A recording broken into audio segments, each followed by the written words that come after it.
Hello, Holy One. Hello, hello. Welcome to this space. Welcome to this space. This is our beautiful AwakenPod, and I am so grateful to be this space with you. So, what are we going to talk about today to assist us in living awakened, truly living awakened? Because, we've talked about it many times before. It's one thing to read a good book, listen to a great podcast, watch a great movie, see a great documentary, get some incredibly powerful information, knowledge. But it's a totally different space of engagement when you take that knowledge and you put it into action and you're actually living the information, right? That's a totally new level. That's what we strive for here with the Awakened Pod is we want to give information, knowledge, powerful spaces of connection to you so that you can take them and you can actively put them in your life and live awakened. So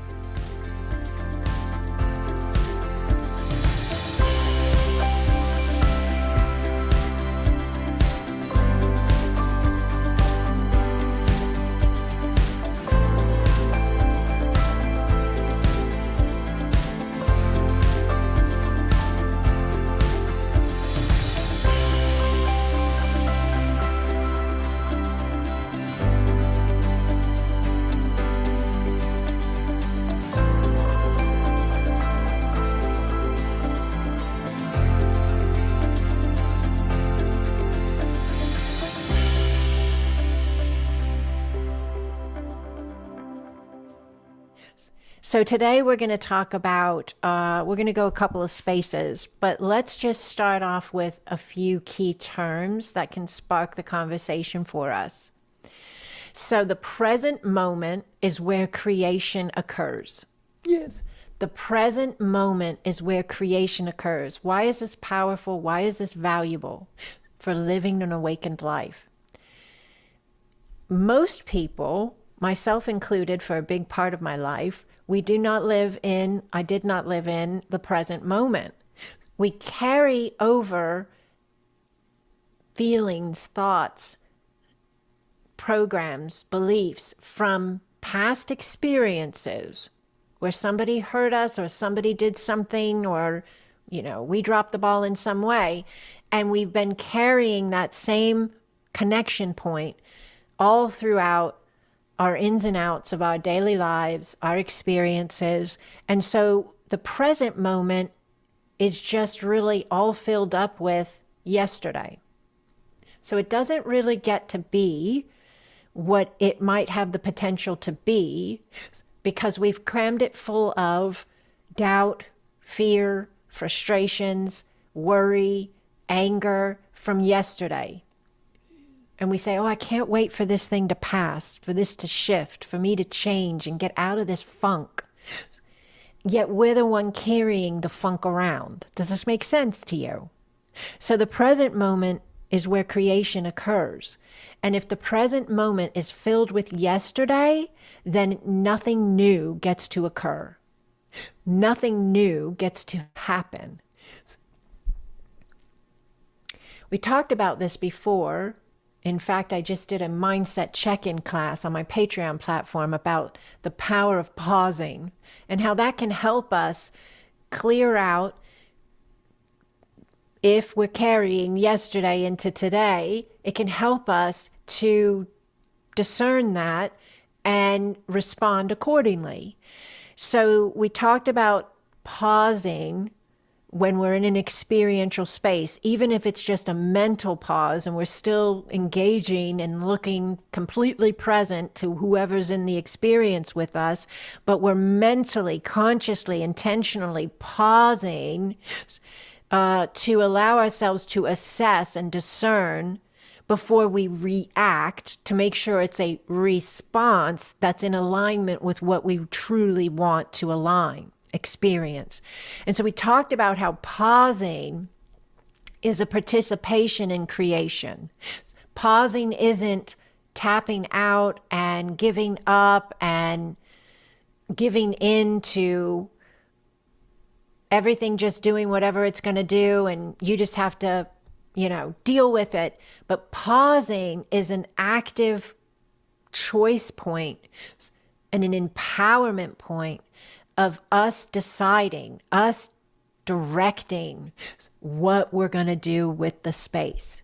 So even in the understanding of the present moment being where creation occurs, and how we can sometimes jam pack the present moment full of yesterday and nothing new then can come in, the pause, just implementing, engaging, allowing the pause and the register of the space in that moment of pause to just be like, am I pulling in yesterday? Yeah. Or am I allowing today? Am I allowing pure presence in the now moment for something new to show up if it wants to, if it's available to, if I'm available for it to? The pause is a participation in creation. So that's a really important mindset and concept that we can hold that's empowering to the way we live our lives. This is also connected with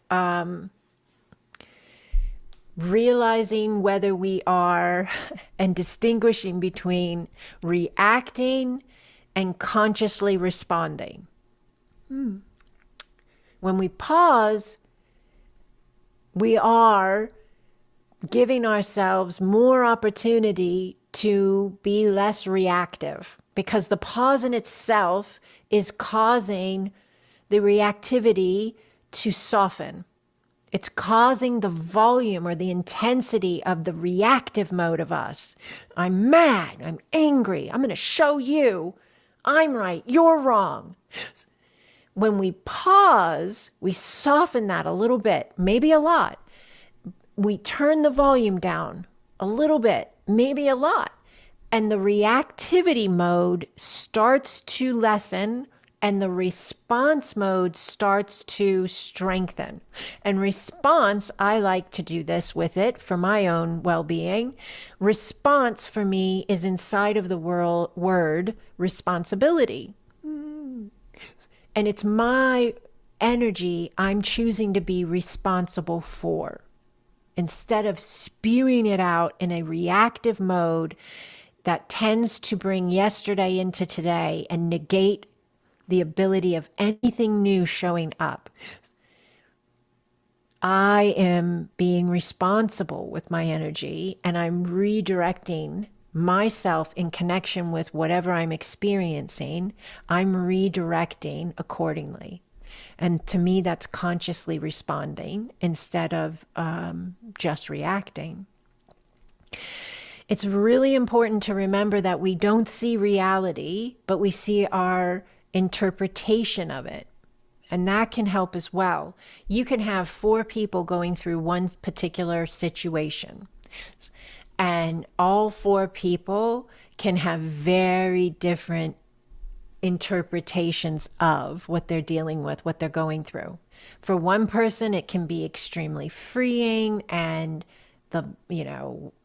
something they've been waiting for, praying for, a way out. And for somebody else, it can be extremely difficult, and it can be terrifying, the change that they are having to deal with that they didn't see coming, And so the reality is very different based on the vantage point of the individual experiencing it. Yes. This can be helpful so that if you're ever in a space with others, that you can take on the opportunity, the availability that not everybody is feeling it like you are, and not everybody is registering it like you are, experiencing it like you are. And that's okay. That's okay. And they don't know what you're feeling unless you tell them. They don't know how you're registering unless you tell them. They could be even assuming, you could be assuming, everybody in the whole experience could be assuming what the other one is feeling, and adding a layer of distortion to the space that doesn't even exist. That can happen a lot as well. But we don't see reality, we see our interpretation of it. And whatever we interpret it as, that's what we're going to experience. And so that's a really good one as well, because it means we have the opportunity to reframe it. We have the opportunity to reset it if we don't like what we see. And you say, oh yeah, but if I don't like what I see, unless it changes, I'm not going to like it. Well, it's possible that you could change the way you're looking at it and find some space of it worthy of, this could possibly be a good thing. This could possibly be a good thing that, for whatever reason, I don't see it that way right now, but my faith and my trust in this massive way in which consciousness is moving, and I'm a space of that, this whole system is playing out the way it needs to. And whatever's changing right now in my life needs to change in order for me to move to the space I need to move to, even though I don't see it that way right now, or this feels scary right now, or uncomfortable right now, or like everything's falling apart right now. I'm taking me where I need to go. That space of just the possibility of that would shift the whole thing and make it more smooth, make it more, this too shall pass, happening faster. And you're not stuck in the cycle and the grind of the pattern of pain. If you feed the pain and that's all you see in the space you don't like, then it is going to keep you in that alignment longer because you're choosing it. Your focus is saying, this is my seat, I'm going to stay here. If you want to experience being free of that pain and you want to see the light at the end of the tunnel, then that is where your focus needs to go, that the light exists, that you're available to it, that it's a possibility that you can believe in and trust in whatever increment you have available. And that will unlock and open that space of connection. So flexibility of perception equals freedom. If you're not available to be flexible with how you're perceiving whatever you're experiencing, then you are not available to free yourself from whatever pattern it is that's playing out right now that you don't like. So it's really in your hands. And this can really, be difficult for some people when they're in a space that they didn't see coming, and that's very difficult and for whatever way. To tell them if they could be more flexible in how they're registering the situation or reading the situation or perceiving the situation, that the situation could then also be more flexible itself and move more smoothly, more efficiently, more effectively, and there could be more freedom available. Many times, people get angry because whatever they're in, they want, in a sense, to blame something or the space itself and just focus on, this sucks, this hurts, this is bad, this is wrong. Yet the power lies within wherever you're landing your belief.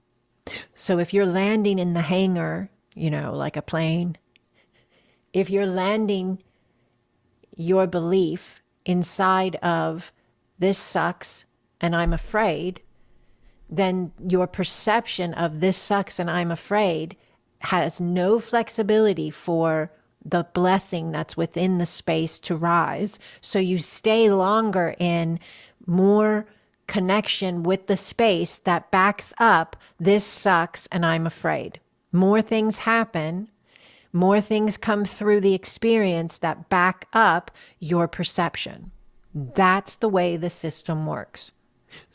Mastery is never done. It is the journey of engaging life with this knowing and utilizing your ability of changing your perception, changing your thoughts, changing your feelings. You can be mad, dump the mad. Write down the mad, Voice out the mad, scream in your pillow the mad, whatever works for you, but keep it to yourself. Don't go doing it on other people where they got to carry your emotional throw up. Get the mad out in a constructive, safe way, and then leave it. Don't carry it around with you. When you carry it around with you, you're just bringing yesterday into today, and today never gets to be the new healed space. Get it out in a constructive, safe manner and start looking, start seeking. I don't care how hard you have to look. You can find something good in the space, something good. Even if everything has gone wrong and fallen apart and gone against you, you'll find some glimmer of hope, some shimmer of love coming in some way, through some person, through some moment, through some memory, through some experience, to say, you are loved, you're not alone. Stare at that. Stare the hell at that. Stop giving your focus. Stop seeking your anger. Yes. And your anger can heal. Start seeking the love that is there somewhere, and let that begin to amplify. Let that begin to be the focus point, and that will grow. The situation will move. You will be the master of the design. We've talked about it before. That understanding of emotions, emotional energy is guidance. Emotions are messages. They're not obstacles. So trying to not be mad when you are mad.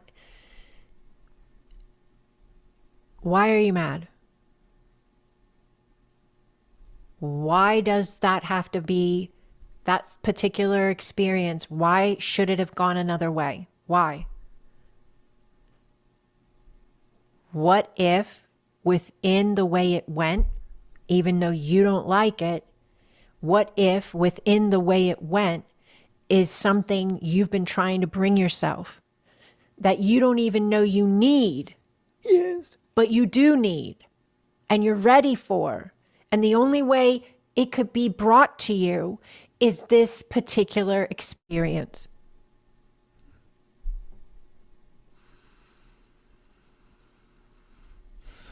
Your emotions are signals. They're not problems. We can be available to allow them. We can be available to suppress them if we want. And we can be available to interpret them. Each one of those spaces is going to bring a different message, a different alignment. If you are allowing them, they're going to move the energy quicker. Allowing them means I'm mad, I let my anger out, but I don't stay in it. It's not my identity. It's something I experienced. It's like if there was an odd odor from the garbage needed to be taken out, and it created an odd odor that I didn't care for. The odd odor is just because the garbage needs to go out.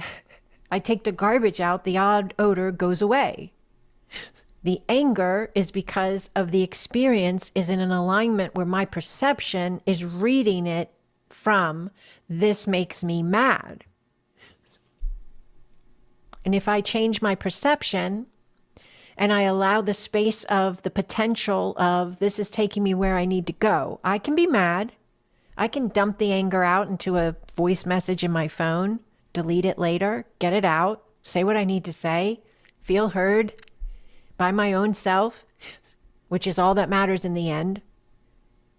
And then, in a sense, I've taken the garbage out.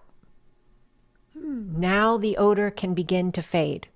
But if I carry that anger and I don't allow it to go out, and then I keep thinking about it and harping on it and talking about it to anybody who will possibly listen to me, now the garbage just gets worse and the odor is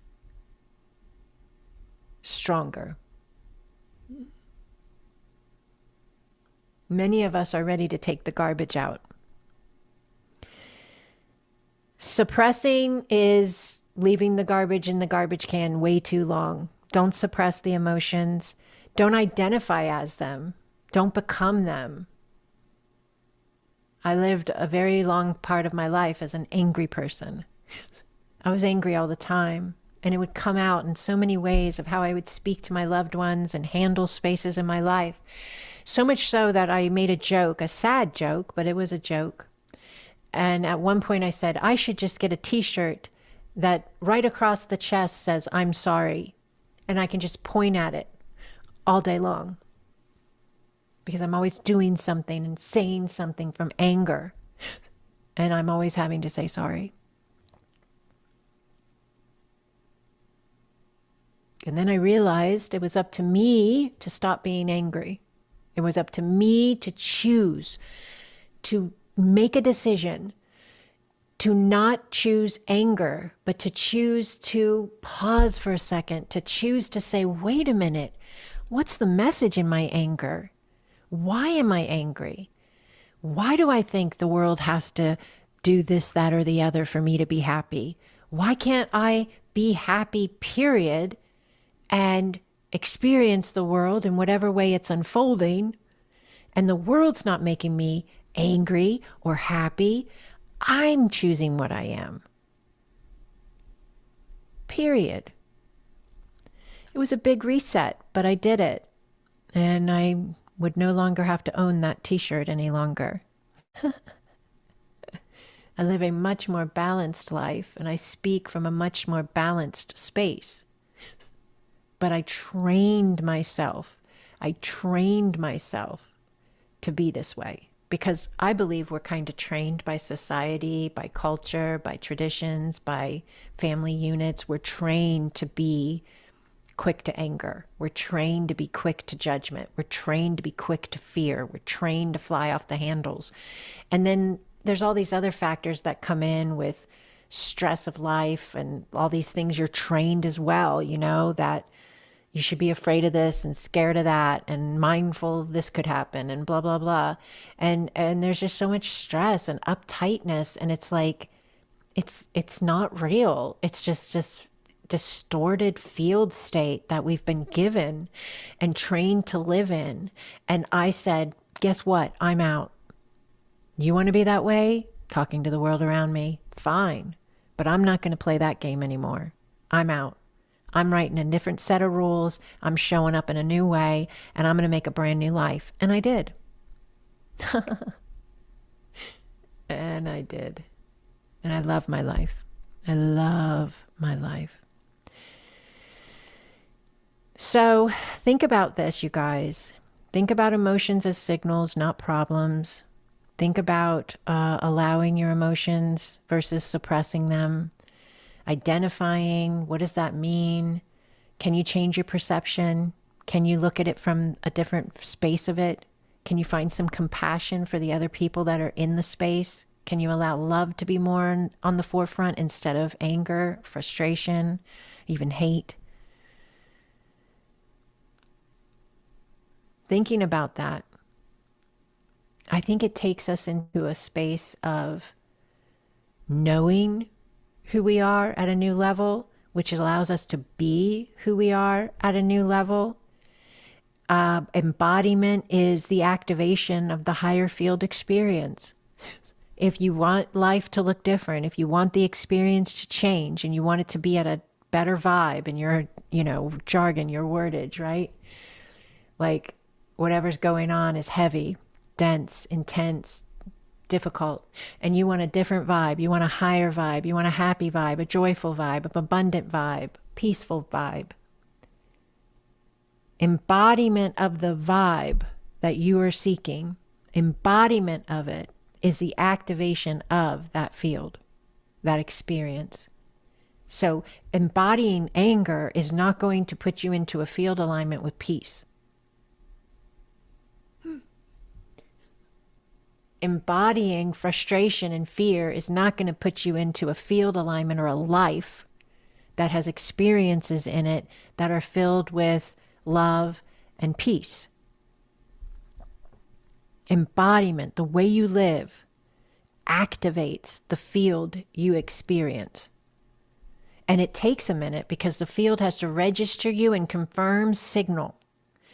Confirm signal. And once it confirms signal at a state of presence where it knows that's who you are, you're not just dabbling, you're not just putting a toe in, but this is who you are. Once it confirms that, it resets itself accordingly and your new experiential life shows up. You could think about that, and you could think about whatever it is you've gone through, and you could think about whatever it is that's been difficult in that space, the emotions you've felt. And you could think about, do I want to make more experiences, brand new experiences that look just like this one?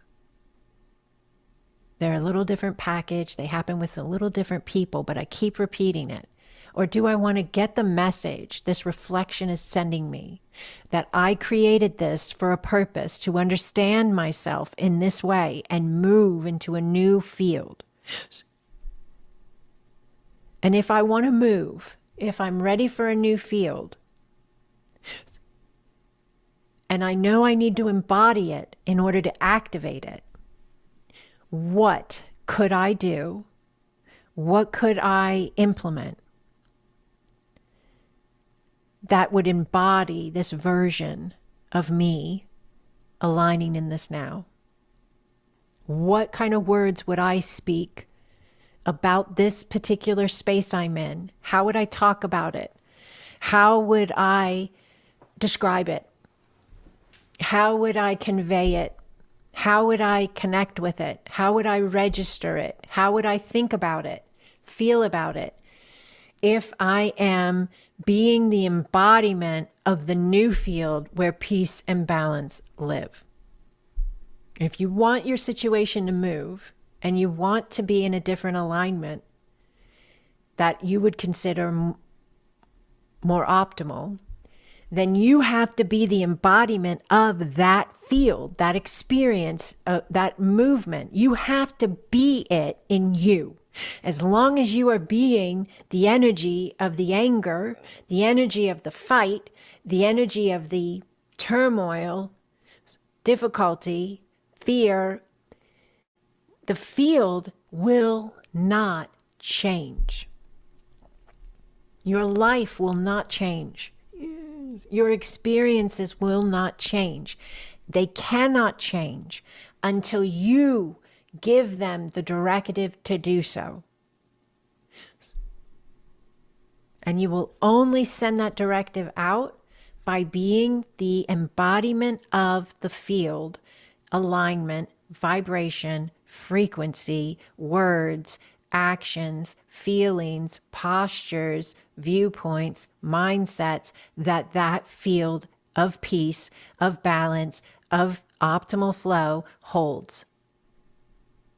Well, you wake up and you get out of bed and you greet your day like a person on that field. Yes. Then you go to that field. Your life resets itself to that space because that's where you are. That's who you are. It cannot be a reflection of something you're not. It can only be the reflection of who you are.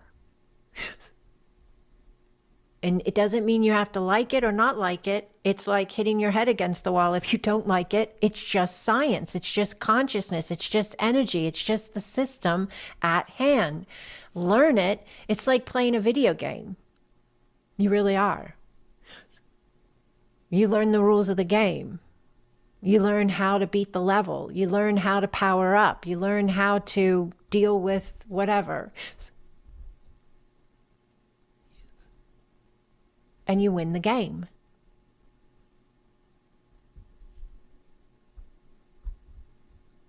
This is how the system works. This is how the system works. Your life reflects not what you know, but what you consistently embody.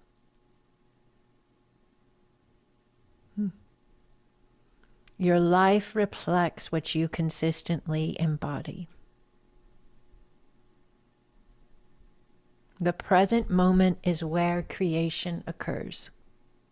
Don't bring yesterday in if you want a new today. Don't bring yesterday in if you want a new tomorrow. Let today be the beginning of you. Don't be defined by any space that has already been. Don't be defined by anything you've already said, anything you've already done. Be available. Be available. Hold opportunity to be new. And new can come.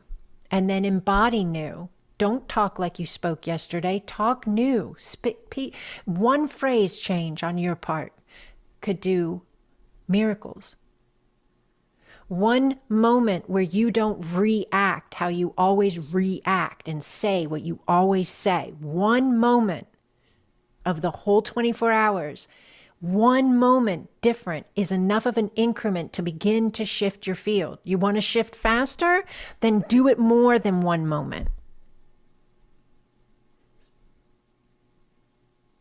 Yes. You're like the actor of the greatest play ever written, your life. And you are playing the role. And if you're showing up in the role of beaten, battered, betrayed, angry, and pissed off, you will get an Academy Award for a life that will back that the heck up. If you don't like that life, if you don't like that role, if you don't like that particular storyline, write a new one. When you wake up in the morning, talk like the person who plays the role of the actor that's on the show that is peace and balance and a life built on love. You're writing the story. You're writing the script. You're acting it out. You're directing the show. It's all you. The present moment is where creation occurs. Allow your present moment. Don't give it away to yesterday. Allow your present moment to be what you're ready to allow it to be today. Thank you for living awakened. Thank you for living awakened. This is an incredibly sacred journey of remembrance, of expansiveness, landing within a now, within a format, within a life. It's the exploration of you. Thank you for remembering who you are. I'll see you next time on the AwakenPod. Bye-bye.